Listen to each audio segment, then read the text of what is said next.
गगनबावडा तालुक्यातील म्हाळुंगे गावठाण येथे दुपारी अचानक लागलेल्या आगीत शेतकरी शहाजी तुकाराम जाधव यांचा जनावरांचा गोठा पूर्णपणे जळून खाक झाला।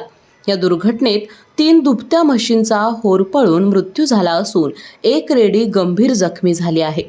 मिळालेल्या माहितीनुसार दुपारच्या सुमारास गोठ्यातून अचानक धूर निघू लागल्याचं ग्रामस्थांच्या निदर्शनास आलं।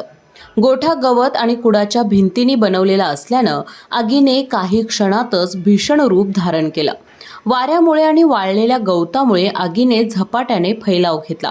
ग्रामस्थांनी तत्काळ घटनास्थळी धाव घेऊन आग आटोक्यात आणण्याचा प्रयत्न केला, मात्र आगीच्या तीव्रतेमुळे गोठ्यात अडकलेल्या जनावरांना बाहेर काढणं शक्य झालं नाही। या आगीत एक गाभण म्हैस, एक पैलारू म्हैस आणि एक मोठी म्हैस जागीच दगावली। घटनेची माहिती मिळताच पशुवैद्यकीय अधिकारी, पोलीस आणि ग्रामपंचायत पदाधिकारी यांनी घटनास्थळी भेट देऊन पंचनामा केला।